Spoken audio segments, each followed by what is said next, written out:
Good morning, pero bangon na diha ay nagpaatik-atik kay ganina ra ka ni mata. Pero ganina ra jud ko nakamata no, wa lang ko ni bangon sa kay ganit ka higda. By the way mga guys, ako rin si Mavi, isang OFW diri sa Singapore. So mao gini akong routine no, matag sayo so gina-prepare na akong ilang mga tubig, mga gamit, mga snacks na para akong dalon in case nga sila mga gutom. So naka-prepared ko og ilang makaon. Bago ang lahat, magkapisa ta. Kinahanglan una ko na to tong kaugalingon food. So yan yung mga water bottle nila, yan dinadala ko talaga yan araw-araw. Kasi sa mga amo ko hindi uso ang bumili ng tubig sa labas, kaya magdadala talaga ng tubig galing sa bahay. So before anything else, mga sa breakfast. So this is my favorite part talaga no, yung buffet kasi ang daming choices. Nako po ang diet. Pero lugi talaga ako kasi ang hina kong kumain tas ang konti lang nang nakakain ko at busog na ako agad-agad. So hindi ko talaga sila natitikman lahat. Naku po. Yung feeling mo ba na gusto mong kainin lahat, tatikman lahat pero ang bilis-bilis mo lang mabubusog, di ba?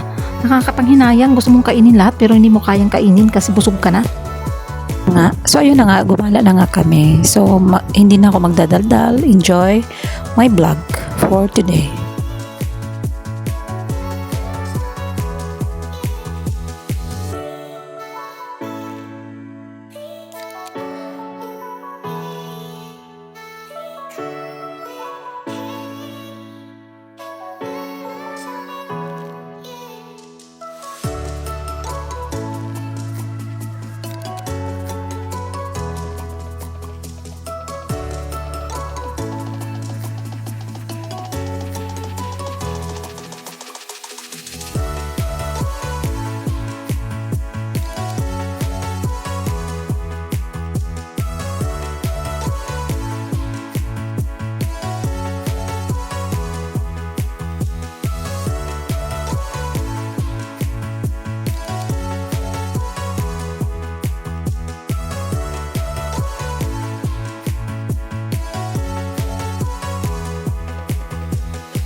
By the way, nasa Vietnam pala ako at na-miss lang talaga ako sa kanilang safari kasi sobrang lawak at ang ganda. So maybe first time ko rin. So first time ko nakapunta rito. Dati nakapunta na rin ako sa Indonesian safari.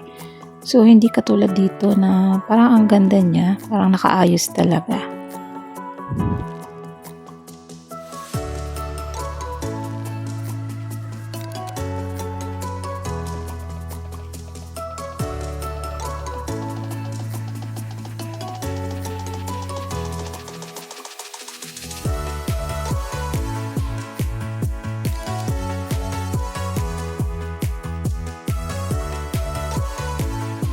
So, nasa bus kami niyan para mag-stroll sa mga wild animals na kasi ang madadaanan namin. So, kailangan nasa bus kami para safety kami.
So nakakatuwa yung rhinoceros no, naka-camouflage siya sa bato.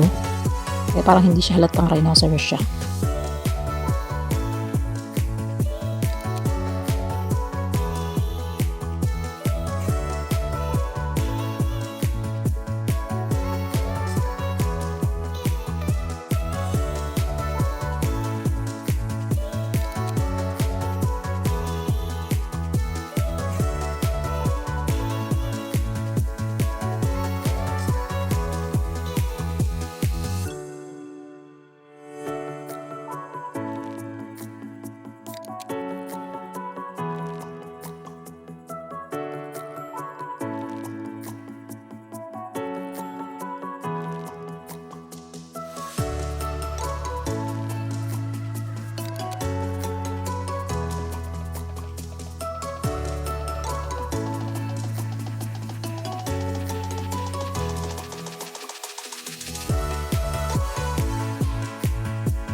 So naaliw din ako dito sa bird show nila na to, no?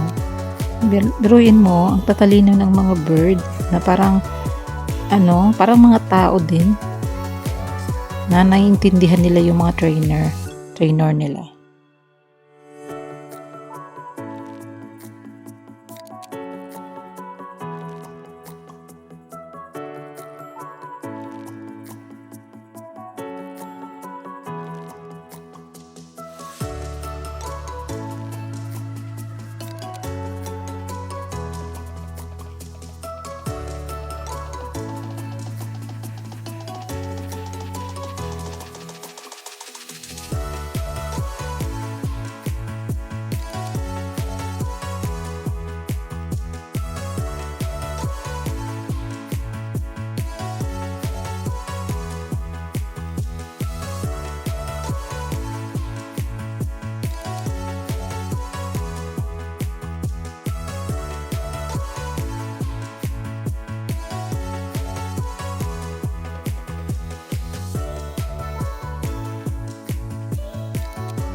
Thành tính của bên này là sai bò, đang ăn trong bò phía bên kia là sai à? Đúng không? Và trong bò sẽ tính cái vị trí của mình. Kỹ nào, sáu bò, thử đúng này. Sáu bò, cơ thể to, vô cùng mạnh mẽ của loạt tim này. Sáu bò. Bốn bò. Những vị khách mời hàng đầu vui lòng cùng với tất cả đang chuẩn bị cho bạn một con mồi. Thấy con chơi sẽ dành sẽ tái hiện kỹ năng này thế nào ạ? What the present? Hai, ba. Rất tuyệt vời ạ. Không thể đối đấu một Rio mà mày mang cao vào cánh tên Cherry. Đây là hai trong số mang cao được tình tại Nam Nghĩa à. Và xuất hiện cùng với huấn luyện viên của mình tay trái đây huấn luyện viên Hải Đoàn cùng Cherry. Huấn luyện viên này cùng với Rio. Huấn luyện nào nữa hả?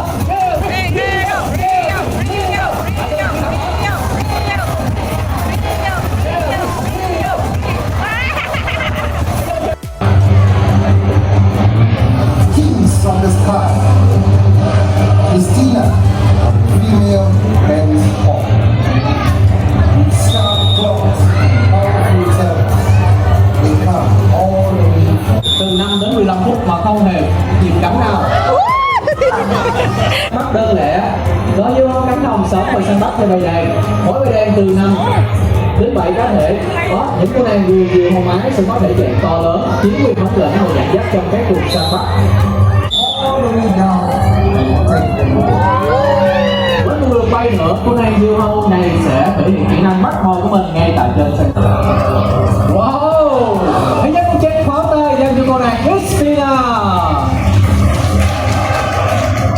Chuẩn núi đó, đây là khổ giả định được các huấn luyện viên làm chậm đi các bước. Vì ở môi trường tự nhiên còn nhanh và khốc liệt hơn như thế. Hãy cùng em chào đón những người nữa. Có bộ lông sặc sỡ, có thân hình thon gọn và chân thon dài, sở hữu chiếc vỏ lòng vô cùng đặc sắc, giúp rất riêng cho mình tìm kiếm thức ăn trong bao trường nước. Và thức ăn yêu thích của loài hồng hạc là các loại tảo, các loại giáp xác sống trong nước. Những bạn con ngó the còn bong bóng được tìm thấy tại châu Phi và thức chính là các loại cá. Những người bạn có thân hình to lớn đây là các bạn giang sang được tìm thấy tại Việt Nam ạ. Và những người bạn có bộ lông đen vô cùng dễ thương đúng không? Hai người bạn này được ấp nở thành công tại Vinpearl Safari Phú Quốc. Khi trưởng thành sẽ phát triển có chiều cao là bằng. Và để phân biệt So yun lang naman, nag-enjoy din talaga ako, no? I'm so grateful na na-experience ko yung mga ganito. Yun bang hindi mo kailangan mag-ipon para lang makapunta ka na sa ibang lugar. So thank you Lord for letting me experience this adventure. Yun lang.